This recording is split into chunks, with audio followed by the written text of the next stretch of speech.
আকাশবাণী আগরতলা। স্থানীয় সংবাদ পড়ছে চন্দনলেখা পাল।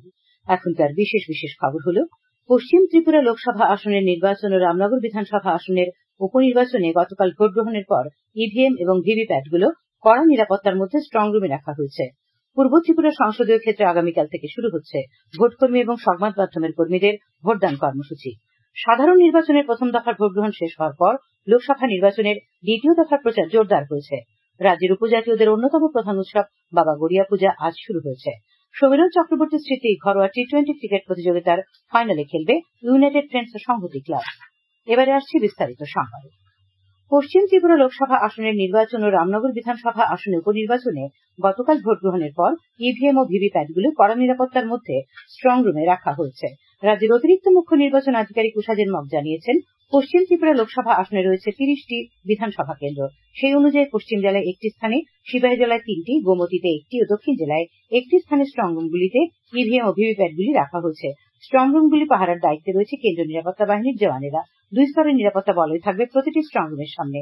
এদিকে আজ পশ্চিম ত্রিপুরা লোকসভা আসনের রিটার্নিং অফিসার তথা জেলা শাসক ডক্টর বিশাল কুমারের পৌরোহিত্যে নির্বাচনে প্রতিদ্বন্দ্বী প্রার্থী ও রাজনৈতিক দলের প্রতিনিধিদের নিয়ে ভোট গ্রহণ পর্ব পর্যালোচনা করা হয়। অতিরিক্ত মুখ্য নির্বাচন আধিকারিক শুভাশিস ব্যানার্জি জানিয়েছেন, নির্বাচন পর্ব শেষ হলেও পশ্চিম জেলার বিভিন্ন স্থানে কেন্দ্রীয় বাহিনীর টহল জারি থাকবে। উত্তর ত্রিপুরা জেলা শাসক দেবপ্রিয় বর্ধন জানিয়েছেন, পূর্ব ত্রিপুরা সংসদীয় ক্ষেত্রে আগামীকাল থেকে শুরু হচ্ছে ভোটকর্মী এবং সংবাদ মাধ্যমের কর্মীদের ভোটদান কর্মসূচি। ভোট গ্রহণ পর্ব চলবে আগামীকাল ও আগামী পরশু। ইতিমধ্যে ভোটকর্মীরা বাড়ি বাড়ি গিয়ে 85 ঊর্ধ্ব এবং বিশেষভাবে সক্ষম ব্যক্তিদের কাছ থেকে ভোট গ্রহণের কাজ শেষ করেছেন। এই প্রক্রিয়ার মাধ্যমে 98% ভোট গ্রহণ করা হয়েছে। পশ্চিম ত্রিপুরা লোকসভা আসনে গোমতী জেলার 4টি বিধানসভা এলাকায় 244টি ভোট কেন্দ্রের ইভিএম ও ভিভিপ্যাট উদয়পুর রমেশ স্কুলের স্ট্রং রুমে রাখা হয়েছে। কেন্দ্রীয় বাহিনীর জওয়ানদের প্রহরায় রয়েছে স্ট্রং রুমগুলি। একই সঙ্গে রমেশ স্কুলের চারপাশে নিরাপত্তা জোরদার করা হয়েছে। জেলা নির্বাচনী আধিকারিক তথা জেলা শাসক তরিৎকান্তি চাকমা আজ আকাশবাণীর গোমতী জেলা প্রতিনিধিকে একথা জানান। তিনি জানান, পশ্চিম ত্রিপুরা লোকসভা আসনের নির্বাচনে গোমতী জেলায় ভোট পড়েছে 78.3%। তার মধ্যে বাগমা বিধানসভা কেন্দ্রে ভোট পড়েছে 73.42%, রাধাকিশোরপুর কেন্দ্রে 80.48%, মাতাবাড়িতে 79.89% এবং কাকরাবন চালগড়া কেন্দ্রে ভোট পড়েছে 79.4%। মোট ভোট পড়েছে 78.3%। আগামী 26 এপ্রিল ত্রিপুরা পূর্ব লোকসভা কেন্দ্রের ভোট গ্রহণ সুষ্ঠু ও শান্তিপূর্ণভাবে সম্পন্ন করতে সব রকম প্রস্তুতি প্রায় চূড়ান্ত পর্যায়ে। আজ আকাশবাণী আগরতলার সংবাদ বিভাগের সাপ্তাহিক আলোচনা অনুষ্ঠানে এই কথা বলেন পূর্ব আসনের রিটার্নিং অফিসার তথা ধলাই জেলার জেলা শাসক সাজু এ অহিদ। তিনি বলেন, এবার ভোট কেন্দ্রে ভোটারদের জন্য পানীয় জল, বয়স্ক দিব্যাঙ্গ ভোটারদের জন্য র্যাম্প ও হুইল চেয়ার সহ ছাউনির ব্যবস্থা করছে কমিশন। পূর্ব আসনের সকল ভোটারদের নিশ্চিন্তে ভোটদানে এগিয়ে আসার আহ্বান জানান রিটার্নিং অফিসার সাজু ওয়াহিদে।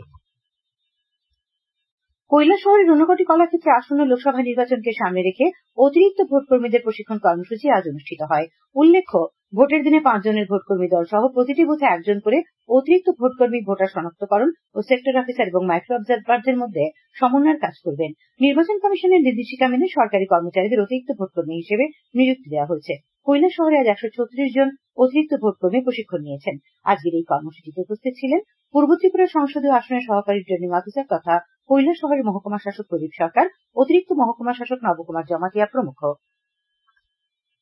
মুখ্যমন্ত্রী অধ্যাপক ডক্টর মানিক সাহা আজ পূর্ব ত্রিপুরা লোকসভা আসনের নির্বাচনের বিজেপি প্রার্থী কৃতিদেবী দেববর্মনের সমর্থনে লংতারাই ভ্যালি মহকুমার ছৈলেংটায় একটি রোড শোতে অংশ নেন। এই কর্মসূচিতে অন্যান্যদের সঙ্গে উপস্থিত ছিলেন সমাজ কল্যাণ ও সমাজ শিক্ষামন্ত্রী টিঙ্কু রায়, শম্ভুলাল চাকমা, বিজেপি ধলাই জেলা কমিটির সভাপতি পতিরাম ত্রিপুরা প্রমুখ।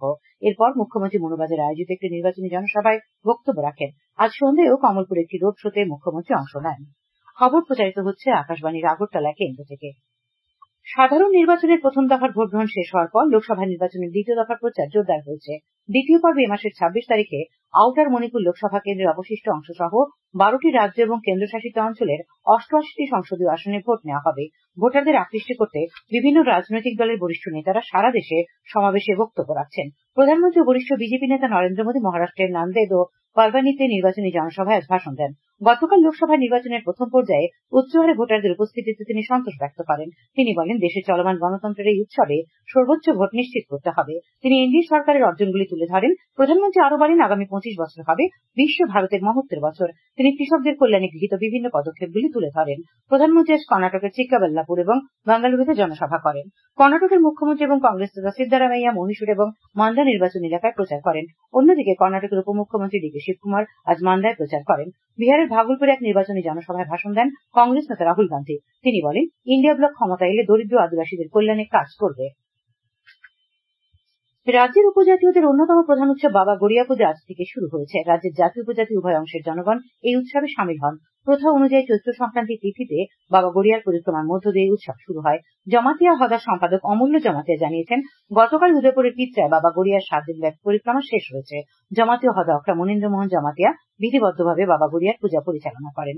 পারিবারিক সুখ সমৃদ্ধি এবং ভালো ফসলের কামনায় এই পুজোর আয়োজন করা হয়। রাজধানী আগরতলা সহ রাজ্যের বিভিন্ন স্থানে জাঁকজমকপূর্ণভাবে এই পুজোর আয়োজন করা হয়েছে। শহরের বিভিন্ন এলাকায় বাঁশের কারুকাজ করা সুদৃশ্য মণ্ডপে পুজো চলছে। রাজ্যপাল ইন্দ্রসেনা রেড্ডি নাল্লু গড়িয়া পুজো উপলক্ষে রাজ্যবাসীকে শুভেচ্ছা ও অভিনন্দন জানিয়েছেন। এক শুভেচ্ছা বার্তায় রাজ্যপাল বলেন, গড়িয়া দেবতাকে সম্পদ ও গৃহপালিত প্রাণীর দেবতা হিসেবে গৃহস্থালীর শুভ শক্তি রূপে বিবেচনা করা হয়। সমৃদ্ধি ও শ্রদ্ধার প্রতীক এই গড়িয়া দেবতা। গড়িয়া পূজা ও উৎসব রাজ্যবাসীর জীবনে সুখ শান্তি ভালোবাসা নিয়ে আসবে এবং সৌভ্রাতৃত্বের বন্ধনকে আরো সুদৃঢ় করবে বলে রাজ্যপাল আশা ব্যক্ত করেন। পূর্ব ত্রিপুরা লোকসভা আসনের বিজেপি প্রার্থী কৃতিদেবী দেববর্মনের সমর্থনে উত্তর জেলার শনিছড়ায় জয়নগর স্কুল মাঠে আজ এক জনসভা হয়। এতে উপস্থিত ছিলেন পশ্চিম ত্রিপুরা লোকসভা আসনের প্রার্থী সাংসদ বিপ্লব কুমার দেব, বিধায়ক যাদবলাল নাথ এবং বিনয় ভূষণ দাস, বিজেপির উত্তর জেলার সভাপতি কাজল দাস প্রমুখ। সাংসদ বিপ্লব কুমার দেব বলেন, গতকাল ত্রিপুরার মানুষ শান্তিপূর্ণভাবে এবং ভারতবর্ষের মধ্যে রেকর্ড সংখ্যায় উৎসবের মেজাজে ভোট দিয়েছেন। ইন্ডিয়া জোটের সমালোচনা করে তিনি বলেন, সিপিআইএম ও কংগ্রেস দলের পক্ষ থেকে জনকল্যাণে কোনো কর্মসূচি নেই। বিজেপির উদ্যোগে আজ বিকেলে কৈলাসহরের বাবুরবাজারে নির্বাচনী জনসভা হয়। এখানে প্রধান বক্তার ভাষণে রাজ্যের প্রাক্তন মুখ্যমন্ত্রী বর্তমান রাজ্যসভার সাংসদ বিপ্লব কুমার দেব বলেন, বিজেপি সবসময় মানুষের মঙ্গলের জন্য কাজ করছে। বর্তমান কেন্দ্র ও রাজ্য সরকার স্বচ্ছতার সঙ্গে জনকল্যাণে কাজ করে চলেছে।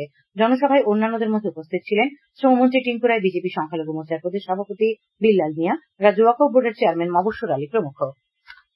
পূর্ব ত্রিপুরা লোকসভা আসনে ইন্ডিয়া জোটের সিপিআইএম প্রার্থী রাজেন্দ্র রিয়াং এর সমর্থনে ধর্মনগরে আজ এক র্যালি হয়। পরে জেলা কংগ্রেস ভবনের সামনে এক সভায় মুখ্য বক্তা হিসেবে উপস্থিত ছিলেন রাজ্য বিধানসভার বিরোধী দলনেতা জিতেন্দ্র চৌধুরী। তাছাড়াও ছিলেন সিপিআইএম রাজ্য সম্পাদক মন্ডলীর সদস্য পবিত্র কর, সিপিআইএম এর উত্তর জেলার সম্পাদক অমিতাভ দত্ত, প্রদেশ কংগ্রেসের সম্পাদক চয়ন ভট্টাচার্য, জেলা কংগ্রেস সভাপতি আইনজীবী অজিত দাস সহ জোটের অন্যান্য নেতৃবৃন্দ। বিরোধী দলনেতা শ্রী চৌধুরী অভিযোগ করেন, 10 বছর কার্যকালের মধ্যে বিজেপি নেতৃত্বাধীন এনডিএ সরকার তাদের প্রতিশ্রুতি পূরণ করতে পারেনি। শ্রী চৌধুরী বলেন, ভিশন ডকুমেন্ট অনুযায়ী বারে বারে ত্রিপুরাকে মডেল রাজ্যে পরিণত করার কথা বললেও রাজ্যের অবস্থার কোনো পরিবর্তন হয়নি। তিনি অভিযোগ করেন, রাজ্যে গতকালের নির্বাচনকে সরকার প্রহসনে পরিণত করেছে। তিনি ইন্ডিয়া জোটের প্রার্থী রাজেন্দ্র রিয়াংকে ভোটে জয়ী করার আহ্বান জানান। পূর্ব ত্রিপুরা লোকসভা আসনের ইন্ডিয়া জোটের সিপিআইএম প্রার্থী রাজেন্দ্র রিয়াং এর সমর্থনে আজ ঋষ্যমুখ বিধানসভার মনিরামপুর, সোনাইবাড়ি ও গোবিন্দবাড়িতে নির্বাচনী সভা হয়। সভাগুলিতে বামফ্রন্ট নেতা দীপঙ্কর সেন, অশোক কুমার মিত্র, সুদান দাস, সিপিআইএম বিলোনিয়া মহকুমা সম্পাদক তাপস দত্ত, কংগ্রেস নেতা গোবিন্দ ত্রিপুরা প্রমুখ বক্তব্য রাখেন। আসন্ন অষ্টাদশ লোকসভা নির্বাচনকে সামনে রেখে পূর্ব ত্রিপুরা সংসদীয় আসনের ইন্ডিয়া জোটের প্রার্থী রাজেন্দ্র রিয়াং এর সমর্থনে আজ কৈলাসহরের কাছের ঘাটে বাড়ি বাড়ি ভোট প্রচার চালানো হয়। কংগ্রেস ও সিপিআইএম নেতা ও কর্মীরা এই প্রচার কর্মসূচিতে অংশ নেন। এই উপলক্ষে ভোটারদের কাছে প্রচারপত্র দেওয়া হয়। বর্তমান রাজনৈতিক পরিস্থিতি ভোটারদের সামনে তুলে ধরে ভোট দেবার প্রার্থনা জানানো হয়। পিসিসি সদস্য রুদ্রেন্দ্র ভট্টাচার্য সুষ্ঠু, অবাধ, শান্তিপূর্ণ, ভয়মুক্ত পরিবেশে নির্বাচন পর্ব সম্পন্ন করার দাবি জানান। পূর্ব ত্রিপুরা লোকসভা আসনের সিপিআইএম প্রার্থী রাজেন্দ্র রিয়াং এর সমর্থনে আজ মনু বিধানসভা কেন্দ্রের পোয়াংপাড়া, বাগমারা, তৈকুম্বার, বন্ধনবাজার ও মাইরাচৌরিতে ইন্ডিয়া জোটের নির্বাচনী সভা হয়। সভাগুলিতে বক্তব্য রাখেন প্রাক্তন বিধায়ক প্রভাত চৌধুরী, সিপিএম সাবরুম মহকুমা সম্পাদক অরুণ ত্রিপুরা, সিটু নেতা দীপক দে প্রমুখ। সাবরুমে আজ ইন্ডিয়া জোটের প্রার্থীদের সমর্থনে মিছিল বিভিন্ন পথ পরিক্রমা করে। খেলার খবর। টিসি পরিচালিত সমীরণ চক্রবর্তী স্মৃতি ঘরোয়া টি-20 ক্রিকেট প্রতিযোগিতার ফাইনালে ইউনাইটেড ফ্রেন্ডস খেলবে সংহতি ক্লাবের বিরুদ্ধে। আগামী 22 এপ্রিল ফাইনাল ম্যাচ হবে। আজ আসরের দুটি সেমিফাইনাল অনুষ্ঠিত হয়। এমবিবি স্টেডিয়ামে অনুষ্ঠিত সেমিফাইনালে ইউনাইটেড ফ্রেন্ডস 4 উইকেটে চলমান সংখ্যক এবং নরসিংগড়ের পিটিএ মাঠে অপর সেমিফাইনালে সংহতি ক্লাব 7 উইকেটে জওয়াননগর ক্রিকেট ক্লাবকে পরাজিত করে। শান্তিরবাজার ক্রিকেট অ্যাসোসিয়েশন আয়োজিত মহকুমা senior cricket tournament Challenger trophy আজ থেকে বাইখরা স্কুল মাঠে শুরু হয়েছে। আসরের প্রথম ম্যাচে মহিপুর জনকল্যাণ সমিতি 9 উইকেটে বাইখরা জগন্নাথ পাড়া প্লে সেন্টারকে পরাজিত করে। টসে জিতে প্রথমে ব্যাট করতে নেমে জগন্নাথ পাড়া প্লে সেন্টার 23 ওভার 3 বলে 125 রান সংগ্রহ করে। জবাবে বিজয়ী দল 1 উইকেট হারিয়ে 9 ওভার 3 বলে 131 রান করে। আবহাওয়া আগামীকাল আকাশ আংশিক মেঘাচ্ছন্ন থাকবে, দু একটি জায়গায় বজ্রবিদ্যুৎ সহ বৃষ্টিপাতের সম্ভাবনা রয়েছে। আগামীকাল তাপমাত্রা সর্বোচ্চ 28 ডিগ্রি সেলসিয়াস এবং সর্বনিম্ন 28 ডিগ্রি সেলসিয়াসের কাছাকাছি থাকবে। আজ দিনের সর্বোচ্চ তাপমাত্রা ছিল 27.5 ডিগ্রি সেলসিয়াস এবং সর্বনিম্ন 22.4 ডিগ্রি সেলসিয়াস। শেষ করার আগে খবরের বিশেষ অংশগুলি আরেকবার। পশ্চিম ত্রিপুরা লোকসভা আসনের নির্বাচন ও রামনগর বিধানসভা আসনের উপনির্বাচনে ভোট গ্রহণের পর ইভিএম এবং ভিভিপ্যাটগুলি কড়া নিরাপত্তায় স্ট্রং রুমে রাখা রয়েছে। পূর্ব ত্রিপুরা সংসদীয় ক্ষেত্রে আগামীকাল থেকে শুরু হচ্ছে ভোটকর্মী এবং সংবাদ মাধ্যমের কর্মীদের ভোটদান কর্মসূচি। সাধারণ নির্বাচনের প্রথম দফার ভোটগ্রহণ শেষ হওয়ার পর লোকসভা নির্বাচনের দ্বিতীয় দফার প্রচার জোরদার হয়েছে। রাজ্যের উপজাতীয়দের অন্যতম প্রধান উৎসব বাবা গড়িয়া পূজা আজ শুরু হয়েছে। সমীরণ চক্রবর্তী স্মৃতি ঘরোয়া টি-20 ক্রিকেট প্রতিযোগিতার ফাইনালে খেলবে ইউনাইটেড ফ্রেন্ডস সংহতি ক্লাব। স্থানীয় সংবাদ আজকের মতো এখানেই শেষ হলো।